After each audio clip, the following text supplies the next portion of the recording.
What's up, you guys? Eddie at Fliptroniks. I'm going to be showing how to use the split screen feature on the Samsung Galaxy A80. Alright, so I've always been a fan of this feature because it allows you to have two apps open at once so you can kind of multitask. And the cool thing is you don't have to go into your settings to turn any like crazy features on because it's already going to be enabled for you. Alright, so what you want to do is just tap on the recent apps. And I got to tell you guys too, it's not going to work with every app that you have, but it does work with most of them. Alright, so let's use this example. So let's say that, I want to play a game. I've got, the original Injustice on here. What you want to do is tap on, one of these icons at the top that are going to be on all the apps you have open. So just click on here. So it's going to have an option that says open in split screen view. So I'm going to click that. All right, cool. So it's going to get it ready, but I need to find one more app that's going to be able to, open up.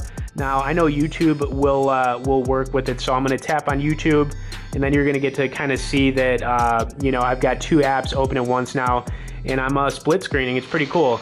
So, for example, we'll just say that you're playing a game, and then maybe you want to watch like a YouTube video down here. You would totally be able to do that, which is really cool. And like I said, I've just definitely been like a fan of using this feature on Samsung phones. Plus, they've made it a lot easier now than in the past. Plus, you can actually go both portrait and landscape. Check this out. Oh, dang, how cool is that? Okay, anyways, you guys, gonna be doing a lot more videos with the A80. I hope you enjoyed that, quick tip with it. If you could hit the like and share on this video, I would definitely appreciate it. If you haven't subscribed to us, hit that subscribe, and we'll see you guys in the next one.